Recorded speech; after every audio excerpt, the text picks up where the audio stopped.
नमस्कार। प्रारब्ध पर आप सभी का स्वागत। मैं अवनीश। चैनल आपने सब्सक्राइब किया है, वीडियोज़ को आप लाइक करते हैं, शेयर करते हैं, बहुत-बहुत धन्यवाद।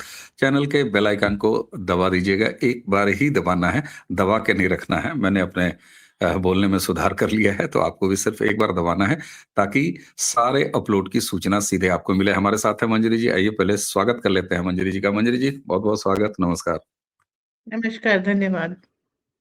जी, मंजरी जी, वेनेजुएला में एक और रेज़िम चेंज हो गया। रिजिम चेंज लगातार चल रहा है और ईरान एक साथ दूसरा फ्रंट भी है। ईरान में दिखाई दे रहा है कि वहाँ के लोग क्रांति कर रहे हैं और कठमुल्लाओं को, मुल्लाओं को यानी इस्लामिक जो हार्डकोर रिजिम है उसके खिलाफ खड़े हो गए हैं। इससे पहले बांग्लादेश में हमने देखा वो सो कॉल्ड छात्र खड़े हो गए थे। ये कुल मिला के जो कुछ भी चल रहा है, अब धीरे-धीरे ये ईरान की तरफ आ रहा है और हमारे यहाँ कुछ ऐसा तबका है। वेनेजुएला पे मैं आपसे ज़्यादा बात इसलिए नहीं कर रहा हूँ डिटेल में, क्योंकि वेनेजुएला पे अब बहुत सारे कंटेंट लोगों ने देख लिया, कल हमने भी लाइव किया था। लेकिन आप वो पहली वक्ता हैं जिन्होंने प्रारब्ध के इसी मंच पर वेनेजुएला को प्रेडिक्ट करना शुरू किया था, कई हमारी बातचीत में दर्शकों को याद होगा। तो इसलिए मैंने वन टू वन आपके साथ करना ज़रूरी समझा। वेनेजुएला में क्यों हो गया, क्या हो गया, ये तो आप बताएँगे ही। लेकिन ये हमारे आस-पास यानी ईरान की तरफ आ रहा है, उससे पहले तो बड़े नज़दीक आ चुका, बांग्लादेश आ गया, नेपाल आया। हमारे यहाँ एक तबका है जो बार-बार उधारी के सिंदूर से खुद को सुहागिन कर बनाए घूमता रहता है। और वो ये आशा करता है कि साहब बांग्लादेश में हो गया हमारे यहाँ करा दो, नेपाल में हो गया हमारे यहाँ करा दो, उससे पहले अरब स्प्रिंग ईरान में हो जाए तो हमारे यहाँ करा दो, वेनेजुएला में हो गया, अरे प्लीज मोदी भैया को टांग के उठा ले जाओ। इसी तरह से सवाल ये होता है कि ये रिजीम चेंज का सिलसिला कहाँ जाके खत्म होगा। ईरान अगला नंबर है। ईरान में जो कुछ दिखाई दे रहा है उसी तरीके से है, या वेनेजुएला और ईरान में कोई फर्क नहीं है, बांग्लादेश और इन सारी जगहों में कोई फर्क नहीं है। ये सारा मामला तेल का है, पैसे का है और हथियार लॉबी का है। यूरोपीज की अमेरिका की एक जनरल ने कहा था कि रिजर्व है वहां पर एंड उसको हम छोड़ नहीं सकते। देखिए एक इन्होंने बना रखा है फ्रेमवर्क कि दुनिया के जितने भी रिसोर्सेज हैं उन पे कब्जा किसका है? उन पे कब्जा अमेरिका का है। तो nationalism is a crime ever since Hitler ruled the Germany. Okay, तो देशभक्ति एक गुनाह है जब से हिटलर हुआ है, सेकेंड वर्ल्ड वॉर में इसे साबित कर दिया गया था। अब अगर वेनेजुएला के रिसोर्सेज वेनेजुएला के लिए यूज होंगे, चीन को फायदा देंगे, वर्ल्ड के ऑयल प्राइसेस कंट्रोल करेंगे, तो वेनेजुएला में रजीम चेंज होनी चाहिए। ठीक, इलेक्शन हुए, वोट चोरी सब किया, इलेक्शन दोबारा हुए, फिर से जीत गया मादुरो। उसके बाद वहां पर दंगे हुए, दंगे कंट्रोल कर लिए गए, वही जेंजी अपराइजिंग। ओके, यूरो मैदान का जो एक सैंपल था ना जो वहां पर हुआ था यूक्रेन में, तब से वो वही सैंपल चला आ रहा है। अभी बांग्लादेश में भी वो वही हुआ। ठीक है, एक सिंपल एकदम एक तरीके से कह लीजिए वन साइज फिट ऑल है। ओके, तो जो यूरो मैदान वाला हुआ था वो फेल हो गया। रजाइम चेंज की इलेक्शन को कैप्चर करने की 1948 में इन्होंने जो इटली मॉडल था वो फेल हो गया। उसके बाद इन्होंने जेंजी उतारी, जेंजी फेल हो गई। जब सब कुछ फेल हो गया तो ये डायरेक्ट आए और उठा ले गए, और ये बिल्कुल इराक मॉडल पे है। एग्जैक्टली ऐसा हुआ है इराक में। सद्दाम हुसैन क्या कर रहा था? अब आप मैं बार बार यही चीज कहती हूँ, आईएसआईएस बेटर है या सद्दाम बेटर था? चाहे आप उस कंट्री के लिए ले लीजिए, चाहे वर्ल्ड के लिए ले लीजिए, तो वही चीज आप यहाँ पर कर रहे हैं वेनेजुएला में। मादुरो को हटा करके कंट्री को शैम्बल्स में रखेंगे, और उसके बाद एक पपेट वहां पर जैसे यूनुस बैठाए गए हैं वैसे एक नेता आएगा, और उस वो कंट्री के रिसोर्सेस को सस्ते में बेचेगा। और ये चीज ट्रम्प ने भी कही थी अभी थोड़े दिन पहले, कि जब मैं फर्स्ट टर्म छोड़ करके गया था तो वेनेजुएला शैम्बल्स में था, तुम वहां से तेल खरीद क्यों रहे हो? ये ऑयल लॉबी का ये कहना चाहिए पुनरुद्धार है।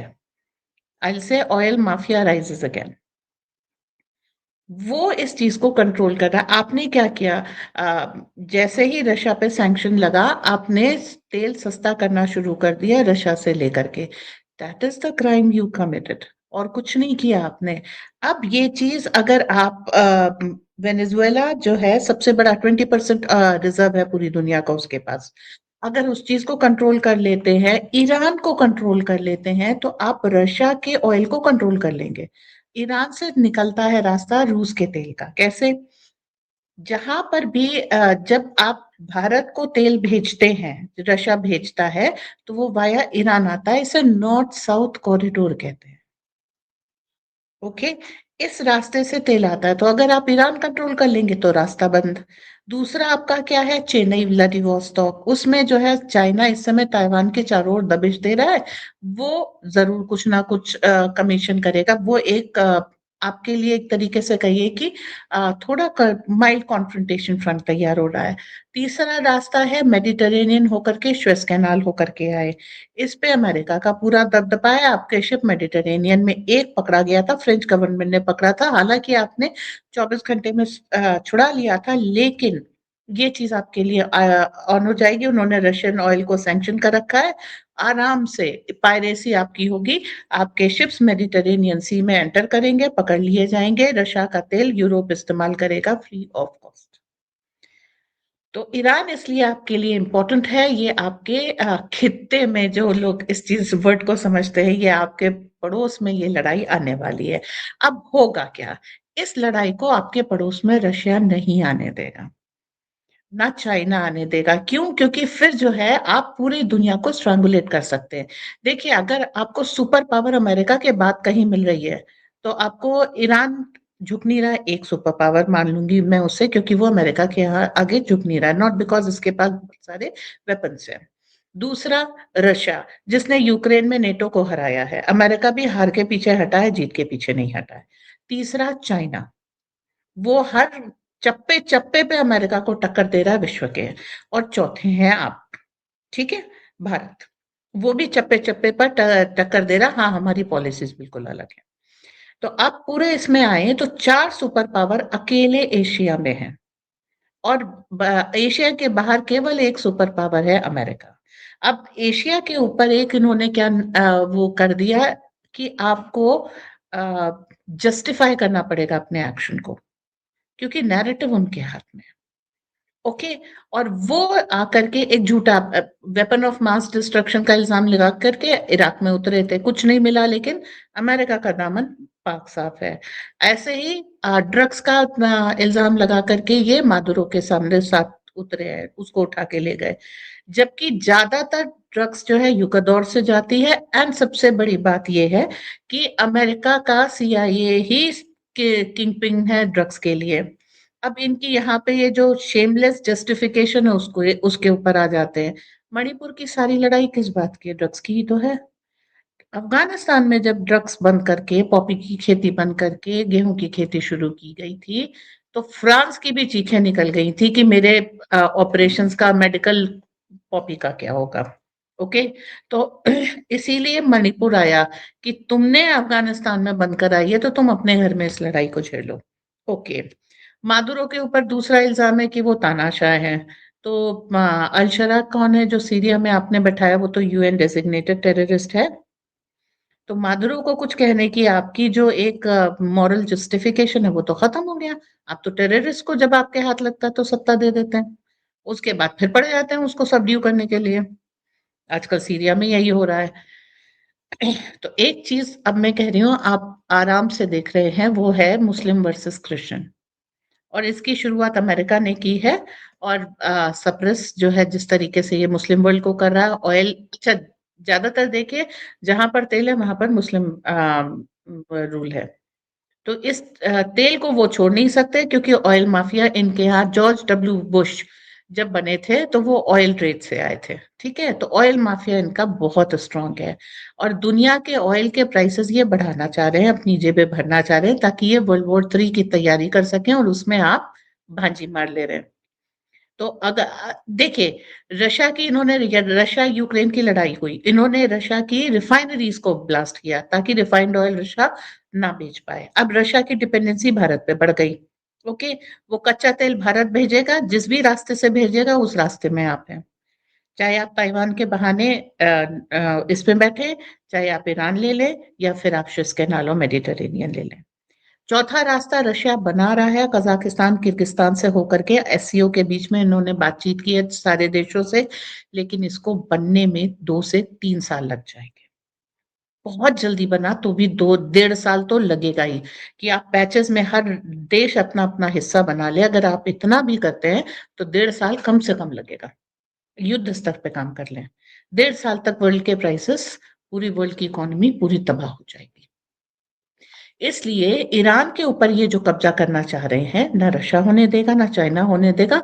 और हम किसकी भूमिका में? हम मदारी की भूमिका में। हम डायरेक्ट पार्टिसिपेट कहीं ना करेंगे, जैसे कृष्ण जी ने कहा था, अर्जुन मैं तुम्हारा रथ चलाऊंगा, युद्ध तुम्हें करना है। तो हम कृष्ण की भूमिका में है, मदारी की भूमिका में। हम डायरेक्ट कुछ नहीं करेंगे, लेकिन हाँ, सारी इंस्ट्रक्शन यहाँ से जाएंगे। और ठीक है। हम्म, ईरान जी। को सब्जी होने हम नहीं दे सकते, ठीक है। आ, एक हमारा ये कॉरिडोर है। सेकेंडली ऑयल है, क्योंकि ईरान बहुत समय से जो है तेल बेच रहा है। हमें तेल बेचा जब हमारी सबसे ज्यादा जरूरत थी, और उस समय चावल के बदले में तेल बेचा है ईरान ने। भारत की एक तरह से कहिए इकोनॉमिक राइज में ईरान का बहुत बड़ा रोल है, खुमैनी का बहुत बड़ा रोल है। आज खुमैनी पे संकट है तो मोदी ऐसा नहीं बोलते, वो पीछे बैठ करके तमाशा नहीं देखेंगे। जो रेजा पहलवी वाला एंगल है, आपको हाँ रेजा पहलवी से बात करनी पड़ेगी। ये पूरा वही टूल किट है, महंगाई के नाम पर आप सड़क पर आए हैं। देखिए, पहली बार जो ऑर्गेनिक प्रोटेस्ट हुआ था महसा अमीनी के बाद, उसको यूएस ने खत्म कराया था। उसने 2-3 ऐसी लड़कियां उतारी जिन्होंने अपने कपड़े उतार दिए। नेचुरली हिजाब उतरवाना उद्देश्य था, न्यूडिटी उद्देश्य नहीं था। वो वहीं पर खत्म हो गया। उसके बाद से एक लड़की ने ऐसा किया था, उसके बाद वो आंदोलन खत्म हो गया। Even girls withdraw. अब जो आंदोलन हो रहा है महंगाई के नाम पे और रिजाइम चेंज के नाम पे, ये सारा जो है कराया जा रहा है। इसमें रिजा पहलवी को इनको लॉन्च करना है, लेकिन ये अपनी जड़ इसलिए खो देगा, अभी खूब तूल पकड़ा है, अच्छे से पैसे वो कर रहे हैं, क्यों? क्योंकि इनकी सर्वाइवल का सवाल है। ये चीज भी आप जल्दी खत्म होते देखेंगे, ये ज्यादा देर नहीं चलेगा। भले ही रिजा पहलवी को ये किसी तरीके से, जैसे शेख हसीना को हटा के इन्होंने यूनुस को लॉन्च कर दिया, पर वो आंदोलन खत्म हो गया। क्यों? क्योंकि उसका कोई बेस नहीं था। ऐसे ही ये आंदोलन खत्म हो जाएगा। क्यों? आपने खुद ही तो ईरान को सैंक्शन कर रखा है तेल बेचने से, जो उसकी मेजर इनकम का सोर्स है। फिर आप कहें कि महंगाई के कारण और जो अवेलेबिलिटी ऑफ गुड्स के कारण हम आंदोलन करेंगे, तो सारा किया धरा आपका है, ये फुटप्रिंट दिख जाता है। ईरान इन दिनों महसा अमीनी के बाद से अपनी टेक्नोलॉजी में बहुत विकास कर रहा था। हिजाब की जगह एक छोटा सा अबाया आ गया, और लड़कियों को यहाँ तक कि मैकेनिक के काम में भी उन्होंने एक्सेप्ट कर लिया। वो आराम से स्कूटर चला रही है, कार चला रही है, सारा काम कर रही है जो वो कर सकती हैं। और सबसे ज्यादा कंट्रीब्यूशन विमेन का इनकी मेडिकल इंडस्ट्री में है। तो इसके कारण ये जो एक मुल्ला मुल्ला रिजीम को खुद खुमैनी खत्म कर रहे हैं। ओके, इसमें उनका हाथ है, उन्होंने उनका अपना स्टेटमेंट है। तो वहां पर ये आंदोलन ज्यादा समय नहीं चल सकता।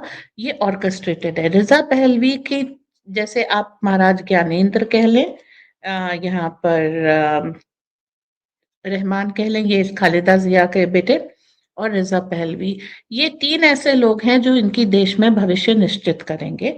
लेकिन इन तीनों के जो एक कह लीजिए ग्राउंड पे ग्रिप वो नहीं है, वो बनवानी पड़ेगी। रेजा पहलवी से आपको बात करना पड़ेगा, क्योंकि खुमैनी उस कुचक्र में आ चुके हैं कि वो फ्रंट पे आके रूल नहीं कर सकते। अमेरिकन वहां पर और इजरायली नेटवर्क इतना एक्टिव है कि बाहर, मतलब जो एक चैनल पे मैं सुन रही थी कि वो चिट्स के थ्रू, पर्चियों के थ्रू जो है वो कर रहे हैं। इलेक्ट्रॉनिक डिवाइसेस वहां पर नहीं हो सकता। एंड लीडर को जैसा समय आ रहा है फोर फ्रंट पे आना पड़ेगा। तो सारी ठीक बात है। बिसातें हम्म, बदल चुकी हैं। रशिया अब एशिया में दखल नहीं बर्दाश्त करेगा, क्योंकि रशिया की खुद की इकोनॉमी इसके ऊपर डिपेंडेंट है। चाइना इस दखल को नहीं बर्दाश्त करेगा। आप ज़्यादा सस्ता वेनेजुएला से तेल नहीं ला पा रहे हैं, लेकिन ईरान से आने वाला तेल भी खत्म हो जाए, ये बहुत बड़ा सेटबैक होगा। तो इसीलिए मैंने इसको टाइटल दिया था वॉर ऑन एशिया, क्योंकि अब केवल एशिया को विजय करना बाकी है। अगर एशिया विजय कर ली तो विश्व विजय हो गई। सेकंड, आपको आप ही के चैनल पे मैं अनाउंस कर रही हूँ, हालांकि मैंने इससे भी रिलेटेड एक वीडियो बनाया है, चिप वॉर। जो नैरेटिव की है लड़ाई, देखिए लोग अब इतने लड़ाई में इंटरेस्टेड नहीं है। तो आपको जो रोबोटिक म्यूल्स हैं, रोबोट्स हैं, इन सब में लगती है चिप, और चिप के लिए साउथ ईस्ट एशिया जाना जाता है। तो इस चिप वॉर के लिए आप साउथ ईस्ट एशिया में भी दबिश बढ़ाएंगे, जैसे थाईलैंड और कंबोडिया बेकार में लड़ रहे हैं। एक्चुअली वहां पर चाइना और यूएस लड़ रहे हैं। It's not Thailand and Cambodia, it is China and US. तो इसी तरीके से इस एरिया में भी लड़ाई, ताइवान और ताइवान क्या है, ताइवान इज अ मतलब एक तरह के सोने का अंडा है, जिसके ऊपर चाइना एंड यूएस लड़ रहे हैं। तो जगह जगह ये लड़ाई अलग अलग रूपों में आपके सामने आएगी, साउथ ईस्ट एशिया में भी आएगी। तो अब आपका काम क्या बन जाता है? आपका काम सिर्फ सीधा सीधा इतना बनता है कि आप इस एरिया में यूएस के फुटप्रिंट्स को कैसे खत्म करेंगे। आपके आजू बाजू दोनों तरफ है पाकिस्तान, बांग्लादेश, ठीक है, नेपाल में भी आपने देखा है। तो आप ये मत सोचिए कि मालदीव बचेगा, आप ये मत सोचिए कि श्रीलंका बचेगा। हर जगह आपको अपना फोर्टिफिकेशन करना पड़ेगा, चारों तरफ से अटैक। आप चाहे कितना न्यूट्रल रहना चाहिए, आप ना लड़ना चाहिए, लेकिन लड़ाई आपके घर तक वो लेके आएंगे। जी ठीक ठीक है, चलिए लड़ाई हमारे घर तक आ रही है। वेनेजुएला पे हमारी सरकार का ऑफिशियल स्टैंड क्या है, जरा दर्शकों को ये भी दिखा देते हैं। ये हमारे विदेश मंत्रालय के प्रवक्ता के जरिए ये आ गया है, और भारत सरकार ने कहा कि हम बड़ी बारीक नजर रख रहे हैं। और दूसरा, जो ये ओपनिंग स्टेटमेंट है, ये कहता है कि वेनेजुएला में जो भी स्थितियां हैं वहां पर सही होनी चाहिए। तो इंडिया ने जिस तरीके से उम्मीद थी कि एक बड़ा मैच्योर्ड जो है स्टैंड लिया है, और ये पहला ऑफिशियल स्टैंड है। अब एक चीज और बताऊं, ये जो वेनेजुएला का राष्ट्रपति था, अब अगर देखा जाए कुछ चीजें फैक्चुअली लोगों को इतना कंफ्यूज कर रही हैं कि वो एक ऐसे चौराहे पर आके सारी बातचीत खड़ी हो जाती है कि जहां से ये समझ भी नहीं आता कि क्या इसको कैसे देखा जाए। अब देखिए, मदुरै खुद को क्या कहता था? वो कहता था कि भाई हम कम्युनिस्ट हैं, जय फिलिस्तीन का नारा वो लगाता था। दूसरी तरफ जो वहां की मेन अपोजिशन लेडी है, वो क्या कहती थी? वो इजराइल के साथ प्रो इजराइलियन, वो प्रो इजरायली थी। यहाँ पर क्या है, इजराइल ईरान के साथ तुक्के लड़ा रहा है, और हम यहाँ पर ये बातचीत अभी पिछले 15 मिनट की नहीं साहब, ईरान ने हमारे लिए बहुत सारा काम किया है। तो एक तरफ ये जियोपॉलिटिकल स्थितियों में कैसे बैलेंस होता है, आप किसी एक तरफ नहीं रह सकते। कुल मिला के मंजरी जी मैं ये कह रहा हूँ। अब सवाल ये होता है कि ये जो मादरे था और इसका जो एक गुरु था जिसने इसको अपना सावेज, यस, तो सावेज ने ही तो वेनेजुएला की बर्बादी की कहानी लिखी, वो भी कम्युनिस्ट था। उसके बाद ये आया मादरे, इसने भी वेनेजुएला को और बर्बाद किया। इसने सरकारीकरण कर दिया सारी तेल कंपनियों का, सारा कुछ। अब अमेरिका का इंटरेस्ट तब आता है, वो समझ में आता है, क्योंकि अमेरिका तो व्यापार जब रहेगा तभी अमेरिका आएगा। दूसरा, चाइना और रशिया दोनों इससे तेल लेते थे। सवाल ये होता है कि चाइना सिर्फ घुड़की देने के बाद और कुछ तो कर नहीं पाया, अमेरिका तो उठा के लेके गया। सवाल ये होता है कि क्या ये इसी तरह है, जिसकी जब मर्जी आएगी, जो ताकतवर है वो कांड कर लेगा, कल को चाइना भी ताइवान को कर ले, और फिर हम फिर क्यों छोड़ें? हमारे पास भी कई टास्क हैं जो कि अनकंप्लीट हैं। तो भारत में इसको हो जाने की आशंका ये तो कहीं मुझे दूर दूर तक नहीं दिखाई देती, पहली चीज। और दूसरी चीज कि खोमैनी की सत्ता अगर ईरान में चेंज हो रही है, तो कोई दूसरी सत्ता आएगी, उससे ईरान और भारत के संबंध एकदम से अलट पलट हो जाएंगे। मैं ऐसा भी नहीं देखता, क्योंकि कम से कम कठमुल्ला जाएगा तो कोई तो आएगा। मैं कहता हूं अगर कोई अमेरिका के एजेंट ही आ जाए तो क्या कर सकता है? थोड़े दिन यूनुस जैसी खुरापात करेगा, उसके बाद यूनुस भी निपट जाएगा। तो हम तो एक ऐसी बैलेंसिंग पावर है, और हमारा इंडिपेंडेंट अब जियो पॉलिटिक्स में हमारी रणनीति है, हम सबको एक साथ लेके चल रहे हैं, सबको अपने हिसाब से लेके चल रहे हैं, इससे ज्यादा और नहीं है। तो राहुल गांधी एंड ब्रिगेड की मंशा, जो कि हर बार जो है वो वही मैंने कहा कि उधार का सिंदूर उठाते हैं और हाथों में मेहंदी और सिंदूर पोत के खड़े हो जाते हैं कि अब यहाँ भी रिजीम चेंज होगा। कहीं ऐसा तो नहीं है कि स्थितियां अब सेटल होने की तरफ जा रही हैं, क्योंकि भारत तो किसी के लिए ऐसी समस्या है नहीं और भारत को कोई रोक तो सकता नहीं है। मैं इसलिए भारत भारत कर रहा हूं कि दुनिया की बात करने के बाद अगले 10 मिनट हम केवल भारत की और ये जो बवीले चल रहे हैं इसकी बात करेंगे। मंजरी, और जिसकी लाठी एक चीज और, सच कहिए तो दुनिया के किसी भी हिस्से में अगर कम्युनिस्ट कोई बर्बाद होता है तो मुझे निजी खुशी मिलती है। बाकी जियो पॉलिटिकल स्थितियों का मैं बड़ा अल्पज्ञानी हूं, इसलिए मैं बहुत ज्यादा दिमाग नहीं लगाता। जिसकी लाठी उसकी भैंस। लाठी अमेरिका के हाथ में, भैंस यानी इस समय वेनेजुएला उसके हाथ में है। निजीकरण करने से देखिए, जब तक वेनेजुएला का ऑयल प्राइवेट कंपनी के हाथ था, ये मॉडिफाई करके अमेरिकन कंपनीज ले रही थी। उनका नेशनलाइजेशन इसीलिए हुआ कि अननेसेसरीली वेनेजुएला को बचाए रखने के लिए, या ये कह लीजिए वेनेजुएला के तेल के ऊपर अपना कब्जा बनाए रखने के लिए, अमेरिका ने उसके ऊपर पता नहीं कब से सैंक्शन लगा रखे हैं। मिडिल ईस्ट का ऑयल पूरा खत्म करने के बाद अमेरिका को वेनेजुएला आना था, इसलिए वेनेजुएला के ऊपर सैंक्शन लगे थे।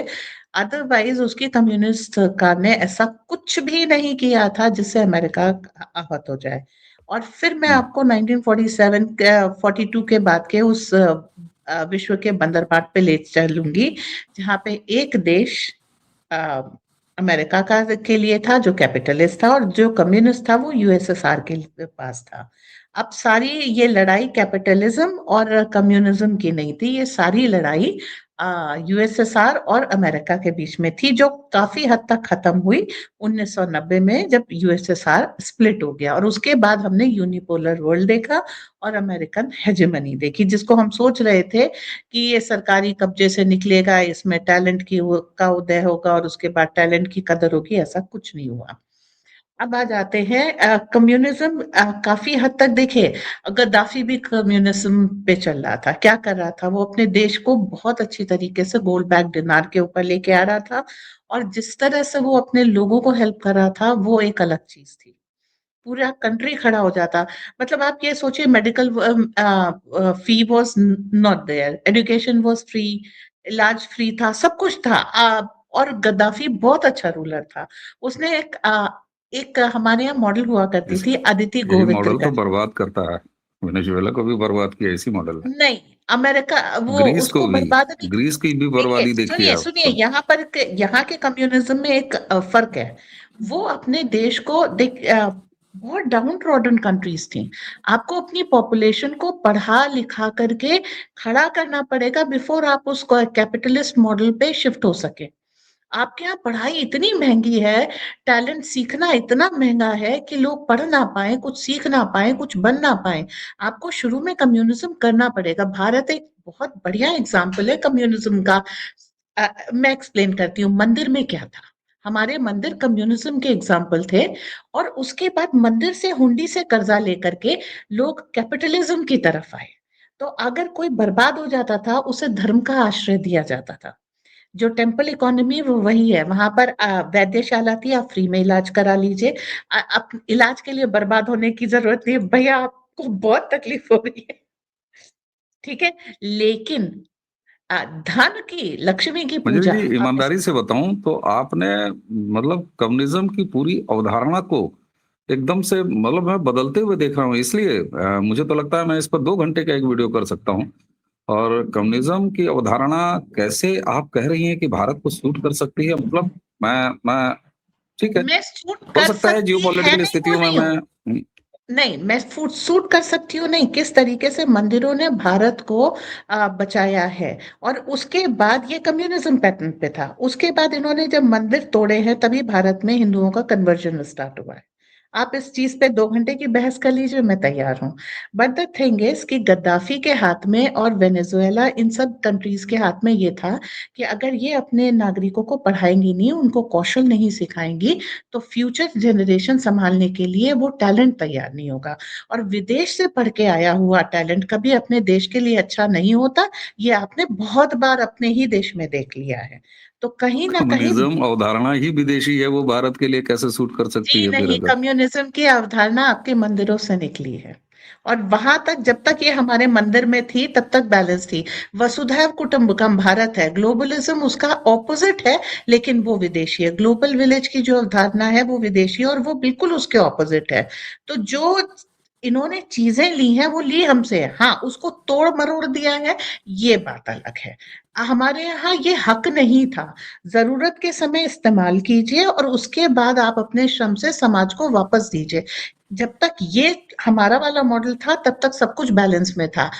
ये हमारा अधिकार है और नहीं मिला तो तोड़ देंगे, ये विदेशी तरीका है और ये इम्बैलेंस है। इसलिए वो कम्युनिज्म गलत है, लेकिन जहां पर हमारे मंदिर थे वो सही है। अब इस चीज पे आ जाते हैं, जितने भी लोग जिन्होंने अपने देश को बचाने की कोशिश की और अमेरिकन मॉडल से हटे, उनको अमेरिका ने तबाह कर दिया। चाहे आप लिबिया ले लीजिए, चाहे आप इराक ले लीजिए, अभी आप ये ले लीजिए। और आप कह रहे हैं भारत खतरा नहीं है, भारत सबसे बड़ा खतरा है इनके लिए, क्योंकि ये जो सारी बैलेंसिंग 5,000 मैंने साली ये आप कहा मान, भारत पर खतरा नहीं है, भारत इनके लिए खतरा नहीं है, ये मैं नहीं कह रहा। ठीक है, भारत इनके लिए बहुत बड़ा खतरा, और भारत पे खतरा लाने की कोशिश कर रहे हैं। हाँ, इनके जितने भी मॉडल थे वो भारत में फेल हो चुके हैं। अब जो अलार्मिंग सिचुएशन वो ये है कि आ करके जिस तरीके से ये मादुरो को उठा के ले गए हैं, इस ब्रेजननेस की आपको पूरे विश्व से वो करना पड़ेगा, क्योंकि ये चीज तो कहीं भी हो सकती है। भारत में इसलिए नहीं हो सकती कि भारत की आर्मी पैसे लेके स्टैंड डाउन नहीं करेगी। That is the only thing that saves India, is Indian army. वो कभी स्टैंड डाउन नहीं करेगी, जान दे देगी। तो यहाँ पर एक ये चीज नहीं हो सकती, लेकिन ये मॉडल सारी दुनिया के लिए एक नया तरीके से 1980 के दशक से 90 के दशक से ये दोबारा आके खड़ा हो रहा है। एंड ये बहुत खतरनाक है, वर्ल्ड इसको रिएक्ट जरूर करेगा। आपके हम्म। चारों ओर की जो हमारे, जैसे खालिदा जिया को आप निकाल लाए, वरना वो सॉरी, शेख हसीना को आप निकाल लाए, लेकिन वरना ये वहां पर भी यही होना था। तो जो कुछ भी है, आपके आस पड़ोस में अमेरिका सेंट्रिक होने की बहुत ज्यादा संभावना है। आपको एशिया में अमेरिकन फुटप्रिंट्स खत्म करने होंगे। रही हम्म। बात ट्रम्प की, ट्रम्प कुछ लेंगे और कुछ देंगे, क्योंकि उनको भी अपने देश में अपनी सत्ता बचा के रखनी है। ट्रम्प को वो कंट्रोल नहीं कर पा रहे। एप्स्टीन फाइल्स ये इसका सबसे बड़ा सबूत है, और एप्स्टीन फाइल्स के सबसे ज्यादा डिस्क्लोजर ट्रम्प सेंट्रिक है। हम्म। तो ट्रम्प का बीच बीच में कहते हैं ना, रास्ता निकाल करके कोई अच्छा काम कर जाते हैं। बाकी उन्हें डीप स्टेट का साथ देना होगा, क्योंकि वो उस देश के प्रेसिडेंट है, और बिल्कुल डीप स्टेट से एक तरीके से कहिए बैर पाल करके वहां सत्ता नहीं चलाई जा सकती। हम्म। और हम्म। ये एक बेसिक समझना होगा, बाइडेन जैसा कोई आए उससे तो अच्छा है कॉम्प्रोमाइज करके ट्रम्प बने रहे। ये अगेन ठीक है। एक बहुत बड़ी चीज है। तो अगला नंबर मेक्सिको का भी आ सकता है, कनाडा का भी आ सकता है, और यूरोप को घोषित तौर पे इन्होंने अपना दुश्मन बनाया बताया है। हम्म। इनकी हम्म। नेशनल डिफेंस का जो स्टेटमेंट आया था, उसमें जो है लिखा हुआ था, एनिमी इज यूरोप। तो रशिया इस एनिमी की कैटेगरी से बाहर निकल जाएगा, चाइना इस एनिमी की कैटेगरी से बाहर निकल जाएगा। इसके दो मायने, not that Russia doesn't remain enemy anymore, hmm. Hmm. लेकिन अब वहां पर सरप्राइज एलिमेंट आएगा। ठीक है। अभी ठीक। 29 दिसंबर को पुतिन के ऊपर फिर से ड्रोन अटैक हुआ था। दो हम्म। ड्रोन आए थे, एक शॉट डाउन कर दिया गया, उसका डिब्रीज इन्होंने ट्रम्प को दिखाया है, और दूसरा ड्रोन लौट गया है। तो ऐसा नहीं है, मादुरो को उठा के ले गए हैं, लेकिन बाकी के वर्ल्ड लीडर्स सेफ हैं, ऐसा नहीं है। और इसके बाद फिर हमारी डिफेंस मिनिस्ट्री से एक और वो जो सुदर्शन चक्र का वो कवच का आया था कि एंटी ड्रोन सिस्टम का, कि इंडिया में वो एक्टिव है। तो ये सारी चीजें आपकी आ रही हैं। यस, वो वर्ल्ड लीडर्स, ये मैसेज क्या है दुनिया को, वो वर्ल्ड लीडर जो अमेरिका सेंट्रिक नहीं होगा, उसके ऊपर काज कभी भी गिर सकती है। This is the message they are giving. How बिल्कुल ब्यूटिफुली वर्ल्ड ठीक विल है। receive it and how we will retaliate it, that is yet to be seen. बिल्कुल ठीक है। अब एक मॉडल और मैं आपको दिखाता हूँ जिसका कि खुलासा हुआ है, और वो हुआ है हंगरी से। मेरे पास ये वीडियो भी है, मैं ये वीडियो भी चला सकता था लेकिन नहीं। अब वीडियो लंबा हो जाएगा, आज की चर्चा लंबी हो जाएगी, इसको आगे हम डिस्कस करेंगे। अब देखिए ये खुलासा क्या कहता है? ये खुलासा ये कहता है कि साहब जो पूरे माइग्रेटीज़ को अलाउ करते हैं यूरोप में, वो लेफ्ट का एजेंडा है और वो इसलिए चाहते हैं कि वहाँ का जो नेटिव जो वोटर है, वो तब्दील हो जाए और डेमोग्राफी बदल जाए। भारत में भी अगर हम देखें तो भैया वो कौन लोग हैं, वो लेफ्ट ही है, वो वामपंथी ही हैं, जो घूंट-घूंट पानी पीते हैं और कहते हैं कि रोहिंग्या और बांग्लादेशी आदमी ही तो हैं, उनको भी तो साथ ही रखो। और वो कांग्रेस कहती है जिसका लिविंग रिलेशनशिप पॉलिटिकल रहा है लेफ्ट के साथ हमेशा। इसलिए मैं मंदिरों में लेफ्ट कैसे था, मंदिरों में हमारी एक दूसरी वो व्यवस्था थी, उसको कम से कम मैं लेफ्ट के किसी मॉडल से नहीं तौलूँगा, बिल्कुल नहीं तौलूँगा और ये एक विदेशी और फ्रॉड अवधारणा है, मैं यही मानूँगा। मंदिरों की क्या हमारी व्यवस्था थी, मैं उस पर आपके साथ एक अलग से वीडियो बनाऊँगा दर्शकों और वो कहीं से कम्युनिस्ट मॉडल नहीं था, मैं पूरी विनम्रता से कह रहा हूँ। ये हमारी एक वैदिक परंपरा का मॉडल है और उस वैदिक परंपरा के हमारे मॉडल का कम्युनिज़्म पाई भर भी नहीं है। तो जो कुछ भी हो रहा है जियोपॉलिटिकल सिचुएशन में कहीं न लेफ्ट होता है, न कभी राइट होता है, कभी लेफ्ट राइट दोनों होता है, कभी सेंटर भी लेना पड़ता है। हमें आप देखिए ना बांग्लादेश को न चाहते हुए भी हम चावल बेच रहे हैं, न चाहते हुए भी अडानी साहब वहाँ लाइट जला रहे हैं। तो इसी तरह जो जियोपॉलिटिकल स्थितियाँ हैं, वो अपने-अपने इंटरेस्ट के हिसाब से बदलती रहती हैं। लेकिन ईरान में भी अगर एक रिजिम चेंज आ रहा है, तो वो रिजिम चेंज चाहे कोई भी हो, भारत अपनी राह चलता रहेगा। ये वही भारत है जो सैंक्शन के बाद रसिया से तेल भी खरीदता है और ट्रेड डील अभी तक लटकी पड़ी है। हमको घंटा नहीं कोई फ़र्क पड़ता है, मैं घंटा शब्द इस्तेमाल कर रहा हूँ। रही बात भारत में ये हसरत पाल के बैठने वालों की कि आह! काश हमारे यहाँ भी वेनेजुएला हो जाए। अब इन लोगों को सपने वेनेजुएला के आ रहे होंगे निश्चित तौर पर क्योंकि अरब का सपना टूट गया, बांग्लादेश का सपना टूट गया, उसके बाद नेपाल का सपना टूट गया। नेपाल पर भी मंजरी जी मैंने साफ तौर पर वीडियो बना के कहा था कि नेपाल में भी डीप स्टेट ने काम किया है, लेकिन डीप स्टेट केवल अमेरिका के पास ही नहीं है। नेपाल से मेरे बड़े अंदर के रिश्ते हैं। मैं नेपाल पे अच्छा काम करता हूँ, तो मुझे पता है कि वहाँ पर किस डीप स्टेट ने कांड कराया था और उसका एक ही सबूत आपको देता हूँ। बांग्लादेश में डीप स्टेट ने कराया, लेकिन वहाँ आज स्थिति बद से बदहाल होती जा रही है। आगे जहां भी होगा, जहां अमेरिकन डीप स्टेट इन्वॉल्व है, वहां आप देखेंगे लगातार स्थितियां खराब होती जाएंगी।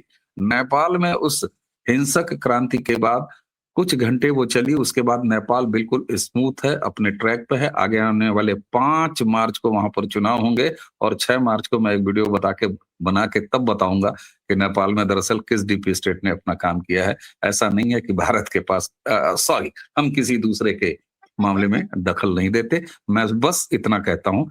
इसलिए हम अपनी राह चलेंगे, जियोपॉलिटिकल स्थितियों में लगातार उतार-चढ़ाव चलता रहेगा। कोशिशें हर तरफ जारी हैं, लेकिन हमने अमेरिका को कायदे से तौला भी है, हर तरीके से तौला है। वहाँ लोग बड़े खुश हो रहे थे कि अब तो भैया ट्रेड डील नहीं हुई, हम भूखे मर जाएँगे। साहब हम कभी ना भूखे मरने वाले, तुम अपनी ट्रेड डील अपने पास रखो, जिसको दौड़ाना है, जिसको उलटना है, उसको उलट दो। अभी भारत बहुत मोटी चिड़िया का नाम है, वो भी 2014 के बाद वाले भारत की। इसलिए औकात में रहो, जिसे भी इस तरह के सपने पालने हों, चाहे हमारे घर वाले और चाहे उनके विदेशी आका बाहर वाले।